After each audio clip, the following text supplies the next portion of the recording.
Hello students, today our topic is construction of reciprocal lattice vector, that is a continuation video lecture of reciprocal lattice vector, that is a part 2. In the first part we discussed that's why we need to study the reciprocal lattice and how we will construct the reciprocal lattice in 3D. And here we will discuss that how we construct the reciprocal lattice in 2D. So let me start our topic. First of all, we take an example of monoclinic cell. In monoclinic cell, is A is not equal to B is not equal to C, and the alpha and the gamma is equal to 90 degree and the beta is greater than 90 degree.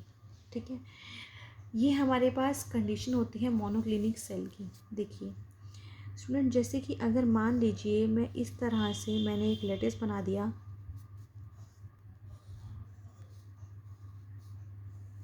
ये देखिए, ठीक है, मैंने ये latest बना दिया इस तरह से. तो यहाँ से मेरे पास क्या होगा, ये है मेरे पास ए, ये है हमारे पास बी और ये है हमारे पास सी. देखो, जैसे अगर मान लीजिए मैं बात करूँ, मुझे इस प्लेन के मिरर इंडाइसिस निकालना है, तो इस प्लेन के मिरर इंडाइसिस क्या होंगे, इस प्लेन के मिरर इंडाइसिस होंगे 1 0 0, क्योंकि ये प्लेन एक ऐसा है जो सिर्फ और सिर्फ ए को कट कर रहा है, बी और सी को कहीं कट नहीं कर रहा. ठीक है, उसी तरह से मान लीजिए अगर मुझे इस प्लेन के मिरर इंडाइसिस मुझे निकालने हैं, ठीक है, तो सिर्फ और सिर्फ ये इस पॉइंट को कहाँ कट कर रहा है, सिर्फ सी पे कट कर रहा है, ए और बी पे कहीं कट नहीं कर रहा. तो ये हो जाएगा 0 0 और 1. ठीक है, तो ये हमारे पास मैंने मिलर इंडाइसिस निकाल दिए, दैट इज़ द 0 0 और 1. उसी तरह से अगर आप नीचे वाले प्लेन के मिलर इंडाइसिस निकालना चाहें तो ये मेरे पास कितने आ जाएंगे, इस प्लेन के मेरे पास मिलर इंडाइसिस आ जाएंगे, दैट इज़ द 0 1 और 0. ठीक है, अगर स्टूडेंट किसी को भी मिलर इंडाइसिस निकालने नहीं आ रहे हैं तो वो इस टॉपिक को मैंने मिलर इंडाइसिस के नेम से एक टॉपिक डाल रखा है, तो आप पहले उसी को देख लें, उसके बाद ही ये टॉपिक को आप स्टडी करें. ठीक है, अब उसी तरह से मान लीजिए स्टूडेंट, मैंने यहाँ से क्या किया, मैंने एक लाइन इस तरह से ड्रॉ कर दी. ठीक है, और उसी के पैरेलल मैंने ये लाइन ड्रॉ कर दी. ठीक है, अब मैं बात कर रही हूँ इस वाले पैरेलल प्लेन की. अब मैं कहूँ कि इसके मिलर इंडाइसिस क्या होंगे. देखो, ये मेरे पास ए पे कट कर रहा है, सी पे कट कर रहा है, बी पे कहीं भी कट नहीं कर रहा हमारे पास. तो इस प्लेन के मिलर इंडाइसिस मेरे पास कितने हो जाएंगे, दैट इज़ अ 1 0 1. तो इसी तरह से स्टूडेंट्स आप क्या कर सकते हैं, पहले आपको मिलर इंडाइसिस निकालने आनी चाहिए. तो देखिए हम लोगों ने क्या करना है, यहाँ पे हम लोग चाहते हैं 2 डायमेंशनल जो है वो कंस्ट्रक्ट करना चाह रहे हैं हम लोग. देखिए तो कैसे करेंगे, सबसे पहले मान लीजिए मैंने क्या किया, हम लोग क्या करते हैं, मैं इस तरह से मैंने ड्रॉ कर दिया, एक ये आ गया मेरे पास सी वेक्टर. ठीक है, और कुछ इस तरह से मैंने ड्रॉ कर दिया, ये है मेरे पास ई वेक्टर. तो ये जो पॉइंट है, ये पॉइंट है मेरे पास कहाँ है स्टूडेंट, ये इस तरह से मेरे पास बाहर की तरफ है. ठीक है, ऐसे बाहर की तरफ है, तो ये मेरे पास है बी वेक्टर. हम इसको 2 डायमेंशनल में हम लोग ड्रॉ कर रहे हैं, that is the A and the C vector. तो देखिए अगर मैं इस प्लेन की बात करूँ तो इस प्लेन, और देखिए एक बात और देखिए, ये तो मैंने ड्रॉ कर दी ये वाली 2 एक्सिस. ठीक है, ए और सी. तो मान लीजिए मैंने पहले ये वाला प्लेन बनाना है, ये दिख रहा है, ये मेरे पास है पैरेलल प्लेन है, इस तरह से मैंने ये प्लेन बना दिया. ठीक है, 2 डायमेंशनल की बात करें, बस ए और सी प्लेन की बात करेंगे.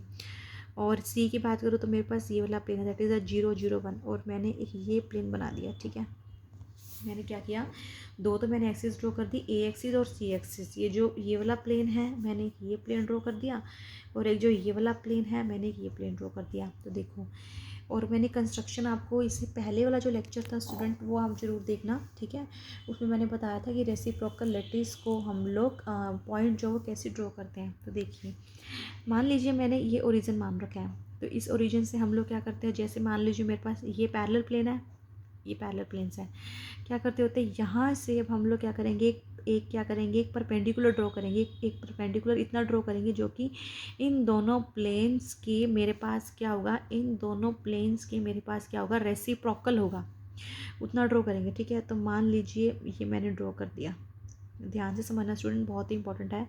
तो ये मेरे पास पॉइंट आ गया, ए पे कट कर रहा है, तो 1 0 और 0 मेरे पास आ गया इसकी मिरर इंडाइसिस. अब देखो स्टूडेंट ध्यान से, जो मैं नेक्स्ट जो ड्रॉ करने जा रही हूँ, देखो अब मेरे पास क्या है, अगर मान लीजिए मेरे पास नंबर ऑफ़ प्लेन यहाँ पे 1 पे कट कर रहा है, तो कोई ऐसा भी तो मिलर इंडाइसिस होगा जहाँ उसको इसके हाफ पे कट करेगा, है ना। अगर इस पे हाफ पे कट करेगा तो मतलब 1/2 पे कट करा, मान लेते हैं इसका इंटरसेप्ट है 1/2, ठीक है, और ए और सी पे कहीं कट नहीं कर रहा तो उसका इंटरसेप्ट है इन्फिनिटी, ठीक है। तो इसका रेसिप्रोकल करेंगे तो कितना हो जाएगा, दैट इज़ 2 0 और 0, यही होगा। ध्यान से समझना, इसीलिए पहले कह रही हूँ, पहले आप जो टॉपिक है मिलर इंडाइसिस वाला ये देखें। तो मैं मान के चल रही हूँ कि ये आपको पता है, ठीक है, कि मैंने 1/2 0 इन्फिनिटी और इन्फिनिटी से 2 0 0 कैसे लिखा। देखो मैं वो थोड़ा सा आपको रिवाइज करवा देती हूँ। देखो स्टूडेंट, मैंने क्या लिखा, 1/2 है मेरे पास, ए पे जो कट कर रहा है, बी पे कहीं कट नहीं कर रहा मतलब वो इन्फिनिटी है, सी पे कहीं कट नहीं कर रहा तो मतलब वो इन्फिनिटी है। फिर हम इसको, अब मुझे क्या निकालना है, मुझे एच के एल निकालना है, मुझे मिलर इंडाइसिस। तो मिलर इंडाइसिस निकालने का तरीका क्या होता है, ये जो आपके पास इंटरसेप्ट है, इस इंटरसेप्ट को आप रेसिप्रोकल कर दीजिए, ठीक है। तो मैंने क्या किया, देखिए 1 डिवाइडेड बाई 2, 1/इन्फिनिटी 1/इन्फिनिटी, तो कितना आ जाएगा 2 0 और 0, इसको एक ब्रैकेट के अंदर क्लोज कर दीजिए। तो ये होता है मिलर इंडाइसिस निकालने का तरीका। इसका मतलब ये कह रहा है कि अगर कोई डिस्टेंस पे 1/2 पे कट कर रहा है तो उसके मिलर इंडाइसिस 2 0 0 होंगे, ठीक है। एक बात तो क्लियर आ गई कि उसके मिलर इंडाइसिस होंगे 2 0 0। अब वो हमें ये देखना, वो 2 0 0 0 वो यहाँ इधर लाई करेगा या 1 0 0 से ऊपर लाई करेगा। अब ये देखो ध्यान से, अब वो 1/2 पे वो उसको कट कर रहा है, ठीक है। तो हमें इंटरप्लेनर स्पेसिंग की हम लोग क्या बात करते हैं, that is 1 divided by D. तो यहाँ पे डी कितना है 1/2, तो मतलब 1 डिवाइडेड बाई 1/2, तो कितना हो गया मतलब 2। मतलब कि क्या होगा कि वो जो इसका जो उसकी जो इंटरप्लेनर स्पेसिंग जो हाफ थी, रेसिप्रोकल के अंदर वही चीज़ हमारे पास क्या हो जाएगी, डबल हो जाएगी। डबल हो जाएगी तो मतलब कि हमारे पास क्या होगा, इससे ऊपर हमारे पास जो है वो कहीं पॉइंट मेरे पास लाई करेगा 2 0 0। फिर उसी तरह से हमारे पास इसके ऊपर लाई करेगा, दैट इज़ 3 0 0 अप टू सोन हो जाएगा हमारे पास 4 0 0। ठीक है स्टूडेंट्स, अगर अभी किसी को नहीं समझ आया तो कोई बात नहीं, अभी आगे देखिए, अभी और आएगा आपको समझ। अब सी है, सी के मिलर इंडाइसिस है मेरे पास 0 0 और 1। अब ये मेरे पास प्लेन है, इस प्लेन की परपेंडिकुलर मैंने ड्रॉ कर दिया, मान लो मेरे पास ये वाला पॉइंट आ गया 0 0 और 1। अब देखो मैं दोबारा से समझा रही हूँ ये चीज़। अब ये मेरे पास सी प्लेन है, यहाँ पे कट किया तो मेरे पास 1 आया, कोई यहाँ भी तो कट कर सकता है, 1/2 पे भी तो कट कर सकता है। देखो जैसे मान लो अब मेरे पास क्या है, ए पे कहीं टच नहीं कर रहा, इसका ए पे कहीं टच नहीं कर रहा तो वो इन्फिनिटी, बी पे कहीं टच नहीं कर रहा तो वो इन्फिनिटी, सी पे वो कट कर रहा है, सी पे वो कट कर रहा है 1/2 पे। तो क्या करें, रेसिप्रोकल निकाल दें, मेरा मतलब है इसको क्या करें, इसको रेसिप्रोकल कर दीजिए, 1 डिवाइडेड बाई 1/2, तो कितना आ गया 0 0 और 2, ठीक है जी 0 0 2। अब फिर से ये 0 0 2 कहाँ लाई करेगा, देखो हमारे पास क्या है, ये प्लेन पे कट कर रहा है 1/2 पे, इसका जो डी है डायरेक्ट लैटिस के अंदर 1/2, और रेसिप्रोकल के अंदर हमें पता है ये क्या होता है 1/d, तो मतलब 1 डिवाइडेड बाई 1/2, तो इसका मतलब 2, मतलब कि इंटर प्लेनर स्पेसिंग के अंदर ये जो 0 0 2 वाला जो प्लेन है ये किसी डबल डिस्टेंस के ऊपर लाई कर रहा है, तो इसके ऊपर आ जाएगा हमारे पास 0 0 2, फिर इसी के ऊपर आ जाएगा मेरे पास 0 0 3, फिर उसी के ऊपर आ जाएगा मेरे पास 0 0 4। आई होप स्टूडेंट्स कि आपको ये चीज़ समझ आ रही होगी। ठीक है स्टूडेंट, ये थोड़ा सा ना यहाँ पे मेसी सा हो गया, तो मैं इसी का एक डायग्राम और मैं आपको दिखा रही हूँ, यही जो मैंने सेम बनाया है कुछ देखिए इस तरह से, ठीक है। तो मैं फिर से ड्रॉ करी, वही सब कुछ है, देखिए जो मैंने बताया था अभी आपको, ये ए और सी, अभी तक हम इसको ड्रॉ कर सकते हैं। ये मेरे पास क्या था 1 0 0, ये मेरे पास 2 0 0, 3 0 0, 4 0 0, ठीक है। ब्रैकेट के अंदर इसको इनक्लोज कर देंगे हम लोग, और फिर है हमारे पास यहाँ पे ये मेरे पास था 0 0 1, ये मेरे पास 0 0 2, और ये मेरे पास 0 0 3, ठीक है। अब देखिए, अब एक चीज़ और, अब कैसे समझेंगे हम इस चीज़ को। अब देखिए लगभग हमारे पास हो गया है, अगर आपको इतनी चीज़ समझ आ गई है तो मान के चलिए आपको 80% जो है वो आपको समझ आ चुका है कि कैसे हमारे पास कंस्ट्रक्शन हम लोग रेसिप्रोकल लैटिस की करते हैं। तो देखिए स्टूडेंट, मैंने यहाँ पे ये एक लाइन और लगा रखी है, ये मैंने आपको समझाया भी था। देखो ये ए पे कट कर रहा है और ये सी पे कट कर रहा है, इसका मतलब कि हमारे पास ये कैसा प्लेन हुआ, दैट इज़ 1 0 1। ये कैसे आया 1 0 1 स्टूडेंट्स, आप खुद जो है इसको समझ सकते हैं, ठीक है।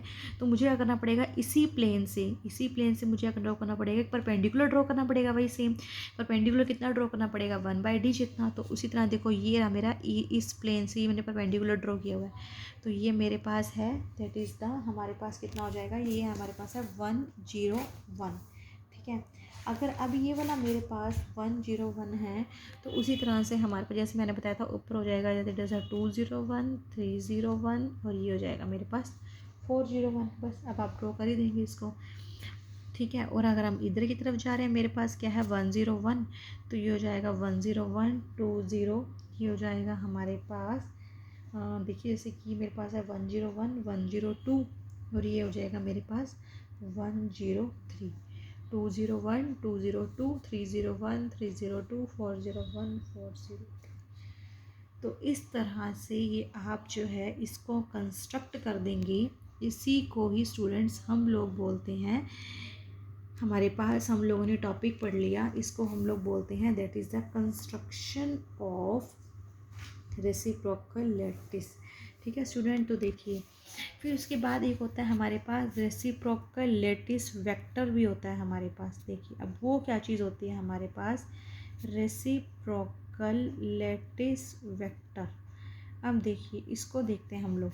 देखिए रेसी अभी हमें पढ़ा कि हमें उतना एक प्लेन परपेंडिकुलर डिस्टेंस चाहिए होता है जितना हमारे पास जो 1/d होता है, ठीक है। ये जो 1/d होता है इसको हम लोग रिप्रेजेंट करते हैं दैट इज़ अ सिग्मा से, ठीक है। तो सिग्मा इज इक्वल टू होता है हमारे पास 1/d और इसी को बोलते हैं हमारे पास रेसिप्रोकल लैटिस वेक्टर। इसमें डायरेक्शन लगा देते हैं n कैप, क्योंकि हर प्लेन की अपनी एक डायरेक्शन होगी ना। जैसे कि हम लोग देखिए यहाँ पे हम लोगों ने जो निकाला था कुछ इस तरह से, देखो जैसे कि आप लोगों ने मान लो यहाँ से, सॉरी इससे पहले अगर हम बात करें, जैसे कि आपने एक परपेंडिकुलर ड्रॉ किया था, देखो जैसे यहाँ से था ये परपेंडिकुलर, आपने इस तरह से मान लो एक लाइन खींची, तो ये जो है वेक्टर की डायरेक्शन में बताएगा, ठीक है, ये वेक्टर है। तो उसी तरह से आप निकाल देंगे सिग्मा इज इक्वल टू हो जाएगा 1/d n कैप। तो इसी को ही बोलते हैं रेसिप्रोकल लैटिस वेक्टर, ठीक है स्टूडेंट। तो हमारे पास जो ये टॉपिक था रेसिप्रोकल लैटिस वेक्टर वाला, ये हमारे पास टॉपिक कंप्लीट हो चुका है। इसकी मैंने आपको बता दिया कि हमें क्यों ज़रूरत पड़ी है और हमने इसकी कंस्ट्रक्शन पढ़ ली है। रेसिप्रोकल लैटिस वेक्टर क्या होता है ये बता दिया। उसके बाद हम लोगों ने जो हमारा इसके अंदर जो टॉपिक रह गया है वो रह गया reciprocal lattice vector simple cubic का, बीसीसी का और एफसीसी का, ठीक है। तो हम लोग इन तीनों का हम लोगों ने पढ़ना है।